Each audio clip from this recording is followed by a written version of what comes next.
Дорогие друзья, результат – тишина. Хотя тишина должна быть на Донбассе. Россия Украинага жөн эле жер үчүн кирген жок. Бул чоң энергетикалык согуш. Ким Европаны көзөмөлдөсө, ошол дүйнөгө таасир этет. Бүгүн анын себептерине анализ жасайбыз. 2021 жылдын акыркы айларында Россия Украинага жакын арада басып кирет деген немиштер тынымсыз чыга баштаган. Россия аскерлерин чек арага жакын алып келип, машыгуу жүргүзгөндө батышта тынчсыздануу ого бетер күч алган. Буга улай Америкалык чалгын кызматы Россиянын басып кирүүсү толук мүмкүн деп эскертип, өзүнүн жарандарын өлкөдөн чыгарып баштайт.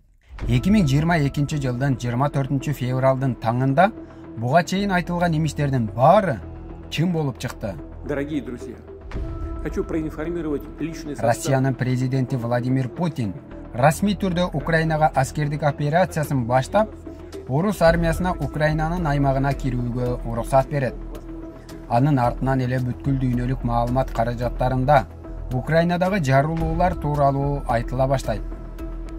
Россия Украина чек арасына 200 миңдей аскерди, танктарын жана артиллериясын топтоп, Беларусь аймагына да чоң сандаган аскер күчтөрүн жайгаштырат. Мындан тышкары, Россия өкмөтү Украинадагы Донецк жана Луганск аймактарын көз каранды деп таанып, ал жерге да орус аскерлерин жөнөтөт. Крымдагы аскерлерди да эске алганда, Украинанын аймагын дээрлик курчап турганын көрүүгө болот. Салыштыруу үчүн айтсак, бул сан Украина армиясынын жалпы саны менен барабар. Жана 2003 жылы АКШнын Иракка басып кирген аскер күчүнө тең келет. Бул албетте толук масштабдуу басып кирүү үчүн жетиштүү чоң күч болуп саналат. Бул жерде баарынын негизги суроосу Владимир Путин Украинадан эмнени каалап жатканы болду. Албетте буга так жооп берүү кыйын. Эксперттердин айтымына таянсак, мунун түпкү себептери 30 жыл мурунку окуяларда жатат. Тактап айтканда, бир кезде эң чоң держава болуп турган Советтер Союзу 1991 жылдын аягында күтүлбөгөн жерден кулап, анын ордунда 15 жаңы эгемен республика пайда болот. Илгертен Москва көзөмөлдөгөн аймактар акырындап кичирейип баштайт. Советтер Союзу ыдыраганга чейин батышта Түндүк Атлантика альянсы НАТО, чыгышта Варшава келишими уюму аталышындагы эки атаандаш аскердик альянс болгон. Москва Варшава уюмуна кирген өлкөлөрдү түздөн түз башкарбаса да, алар Москвага көз каранды абалда турушкан. Москва бул мамлекеттерди батыштан келүүчү чабуулдарга каршы чоң коргонуу катмары катары караган. Себеби Европанын түндүк бөлүгүнөн, Нидерландтан баштап, Урал тоолоруна чейин созулган аймак Түндүк Европа түздүгү деп аталып, географиялык өзгөчөлүккө ээ эле. Бул жер дээрлик бары түз болгондуктан, коргонуу үчүн өтө татаал аймак болуп эсептелет. Бул түздүктүн батыш Европадагы бөлүгү Германиянын түндүк тарабы. Абдан тар, бирок чыгышка кеткен сайын улам кеңейип, Урал тоолоруна жеткиче аябай чоңоет. Географиялык шарттардан улам Москвадагы кайсыл бийлик болбосун, батышка карай мүмкүн болушунча көп аймакты көзөмөлдөө керек деп эсептеген. СССР мезгилинде Москва Урал тоолорунан тартып чыгыш Германияга чейин түздөн түз көзөмөлдөп турган. Ошондо Москванын НАТОго каршы коргонуучу фронттору төмөнкү жерлерде жайгашкан. Судет тоолору, Чехословакия менен Германиянын чек арасы, Кара деңиз, Германиянын борбордук бөлүгү, Түндүк Европа түздүгүнүн эң коош жери. Мына ушунун негизинде батыштан Советтер Союзуна басып кирүү дээрлик мүмкүн эмес болчу. Бирок 1991 жылдан бери 30 жыл ичинде кырдаал Москва үчүн кескин түрдө жаман жакка өзгөрдү. Бүгүнкү күндө мурдагы Варшава келишими уюмуна кирген чыгыш Германия, Польша, Чехословакия, Венгрия, Румыния жана Болгария, ошондой эле мурдагы советтик республикалар Литва, Латвия жана Эстониядагы НАТО мүчөсү болуп калды. Бул менен НАТО фронтун Түндүк Европа түздүгүнө чейин чыгышка жылдырып, Россияны Калининград анклавы менен байланышын үздү. Мына бул жер Сувалки коридору деп аталат. Эгерде сиз Москвада, Кремльде отуруп, НАТОну душман катары көрүп, же болбосо келечекте кол салышы мүмкүн деп эсептесеңиз, анда бул кырдаал өтө оор, кооптуу болуп көрүнөт. Бирок Советтер Союзунан тараган республикалар НАТОго каршы аскердик ЖКК, жамааттык коопсуздук келишими уюмун түзүшүп, ага Европадагы Россия, Беларусь жана Армения мүчө болуп кошулат. Бирок эң маанилүүсү Украина бул уюмга кирбей калган. Эмне үчүн маанилүү деп жатсаңыз, акырындап түшүнүктүү болот. Украина НАТО менен ЖКК ортосунда бейтарап аймак катары саналып келген. Мындайча айтканда батыш менен чыгышты бөлүп турган Москва үчүн маанилүү аймак болгон. Эгерде Украина Москва менен тилектеш аймак болгондо, ЖККнун жана Москванын коргонуу чек аралары Карпат тоолоруна чейин жылып, түндүк Европа түздүгүндөгү коргонуу фронту Польшанын чек арасына чейин кыскармак. Эмне үчүн тек гана Украина ушунча көйгөй жаратат? Украинадан башка НАТОго мүчө Балтика өлкөлөрү Россиянын боорунда турат го дешиңиз мүмкүн. Балтика өлкөлөрү дагы бул түздүктө жайгашканы менен ЖКК күчтөрү тез кыймылдап Сувалки коридорун басып өтүп, Калининград менен Беларусь ортосунда байланыш түзсө, алар оңой эле курчоодо калат. Ошондуктан Балтика өлкөлөрүнүн НАТОго кошулушу эки тарапка тең географиялык жактан анча олуттуу коркунуч жаратпайт.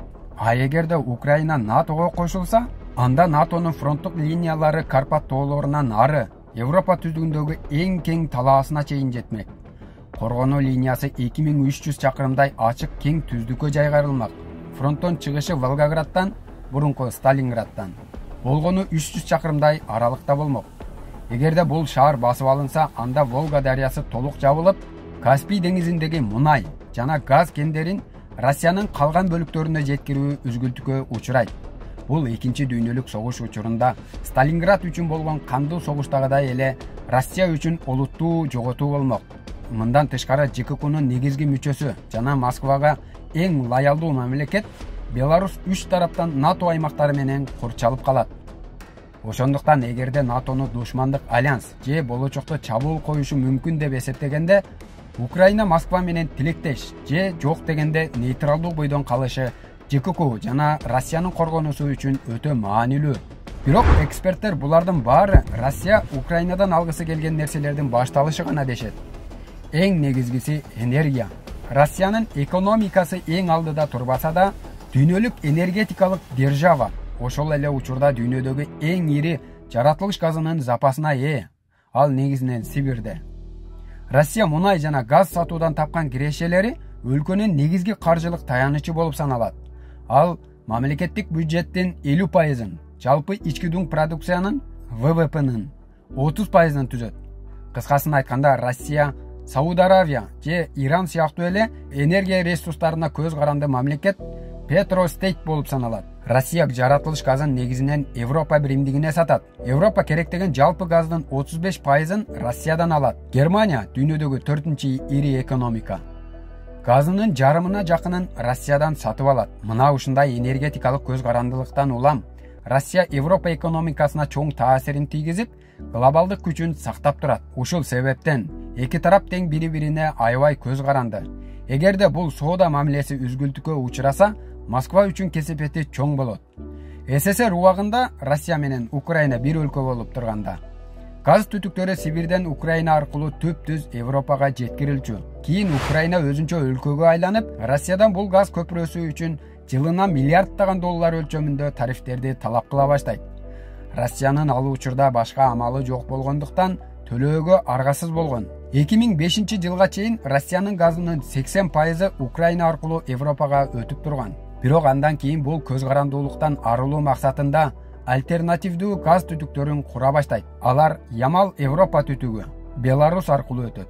Түндүк агым 1, түндүк агым 2 Балтика деңизинин алдынан түп-түз Германияга барат. Германия Россиянын Европадагы эң чоң кардары. Андан кийин көк агым, Түрк агымы аталышындагы Кара деңиз алдынан өтүүчү түтүктөрү курулган. Бул менен 2024 жылга чейин Украина аркылуу өтүүчү газ үчүн миллиарддаган доллар транзиттик төлөмдөрдөн арылууну максат кылган эле. Бирок күтүүсүздөн 2012 жылы Украинага караштуу Кара деңиздеги аймактан 2 триллион куб метрден ашуун ири жаратылыш газынын запасы, ошондой эле сланец газынын запасы да көп болушу мүмкүн экени маалымдалат.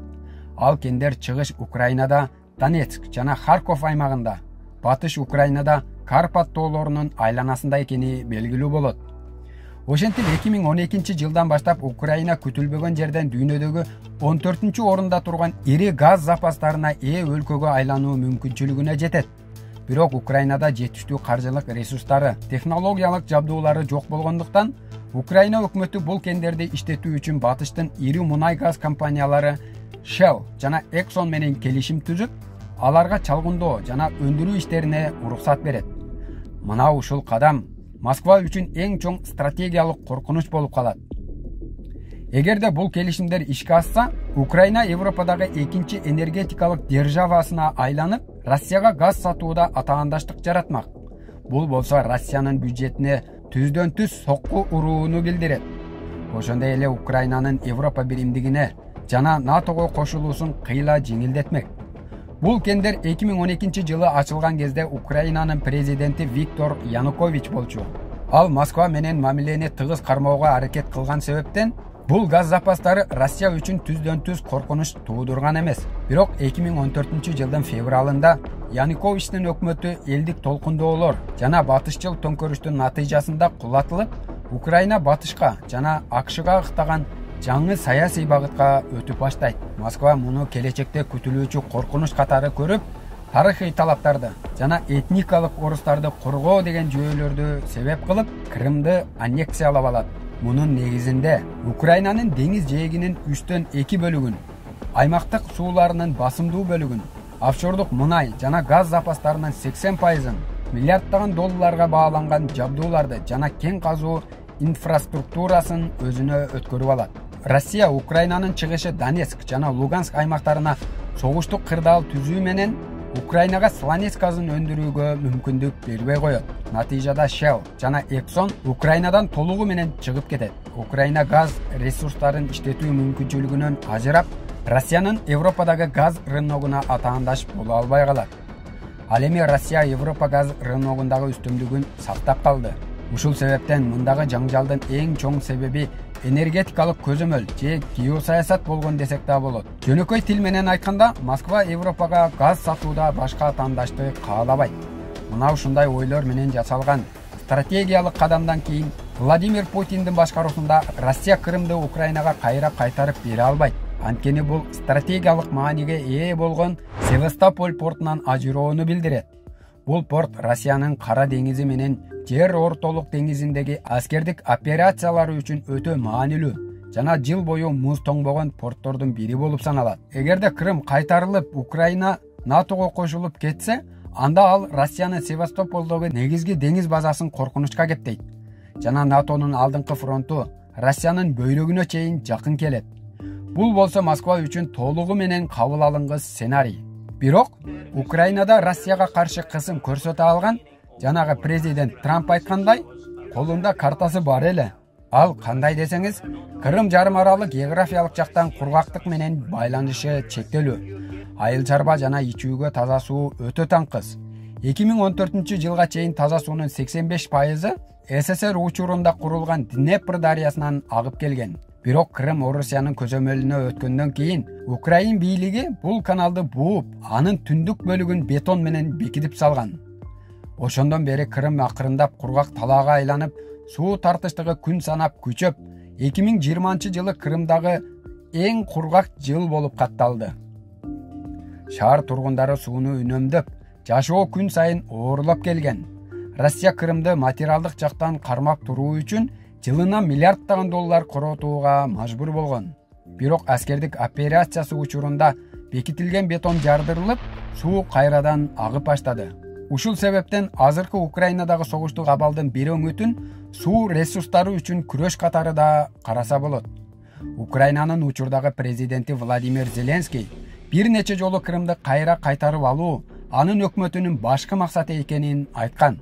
Чын-чынына келгенде Украина Россия армиясы менен түздөн түз кармашса, Украинанын күчү жетишсиз экени баарына маалым. Бирок Украина акырын НАТОго мүчө болуп, Донбасс, Крым аймагында ачык же жашыруун согуштук аракеттерди кылуу үчүн НАТО келишиминин 5-беренесине таянышы мүмкүн. НАТО келишиминин бул беренесинде, эгерде НАТОго мүчө мамлекеттердин аймагына куралдуу кол салуу болсо, бул баардык мүчө мамлекеттерге кол салуу катары эсептелет. Жана алар жабыр тарткан мүчөгө жардам берүүгө милдеттүү деп айтылган. Мындай сценарийде Россия НАТО менен түздөн түз согушка кирип калса, жеңип алуу пайызы өтө аз. Биринчиден, НАТО аскердик технологиясы жагынан кыйла жогору турат. Экинчиден, Украинанын НАТОго кошулушу менен стратегиялык жактан үстөмдүк кылып калат. Үчүнчүдөн, Россиянын ички демографиялык көйгөйлөрү бар. СССР урагандан бери Россияда туулган балдардын санына караганда каза болгондор көбүрөөк. Учурда Россияда 25 миллионго жакын аскердик кызмат өтөөгө жарактуу эркектер бар. Бирок бул сан жыл өткөн сайын азая берерин Кремль жакшы билет. Демек Кремльде эгер Украина маселесин чечүү керек болсо, анда азыр ушул учурда чечүү керек. Болбосо кийин кеч болуп калат деген пикир үстөмдүк кылышы мүмкүн.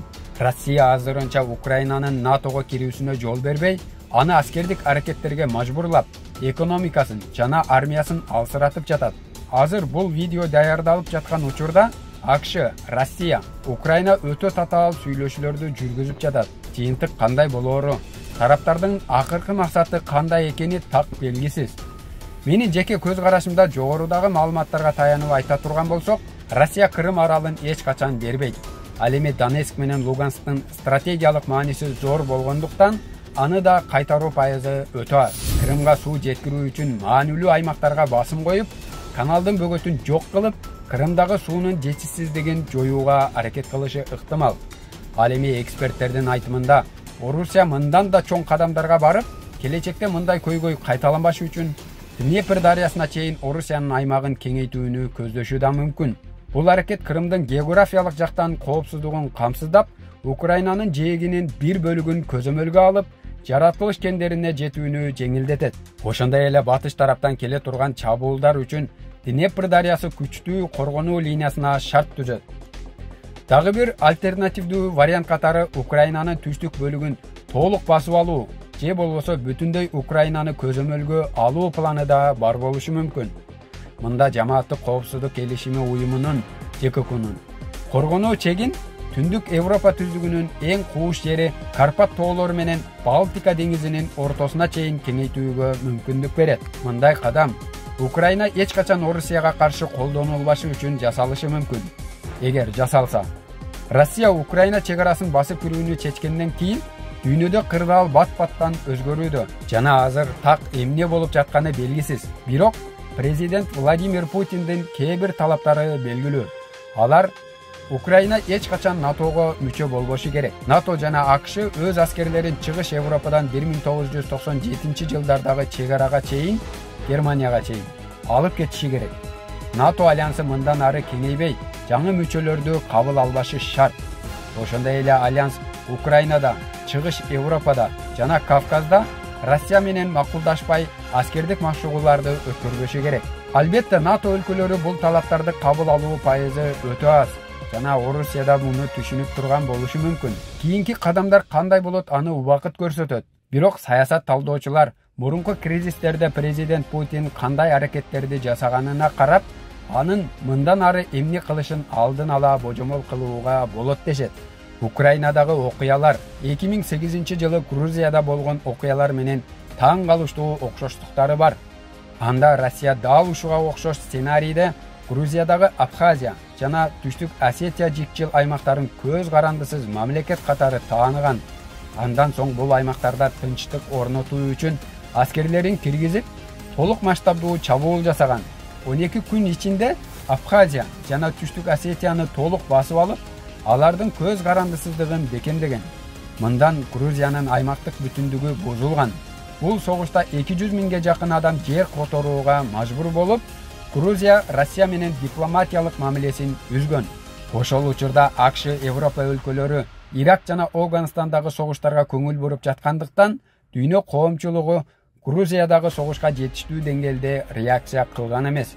Грузияда колдонулган бул тактикадан 6 жыл өтпөй, Путин 2014 жылы дал ушундай ыкманы Украинага каршы колдонду. Крымды аннексиялады, Донбасста жикчилдерди колдоду. 2022 жылы болсо, Украинанын өзүнө аскердик операциясын баштады. Эксперттер, саясаттануучулар Донецк, Луганск жана бүтүндөй Украинанын аймагында болуп жаткан окуялар Россиянын мурдагы стратегиясына окшош дешет. Энергия көзөмөлү, геосаясат, суу ресурстары жана Россиянын улуттук коопсуздугу бул чоң кармаштын негизги факторлору болуп саналат. Эгер Украина НАТОго кирсе же энергетикалык көз карандысыздыкка жетсе, Россиянын глобалдык позициясы олуттуу алсырап кетмек. Ошондуктан бул жөн гана жер талашуу эмес. Бул глобалдык таасир үчүн күрөш. Эгер ушундай түшүндүрмө сизди ынандырса, төмөнгө өз ой пикириңизди жаза кетиңиз. Жок дегенде белги катарында плюс коюп койсоңуз да болот. Мен мындан элге бул тема канчалык жагып жатканын билип, бул статистиканы кезектеги теманы тандоодо колдоном. Аягына чейин көргөн сизге жана үй бүлөңүзгө бактылуулук каалаймын. Саламатта болуңуз.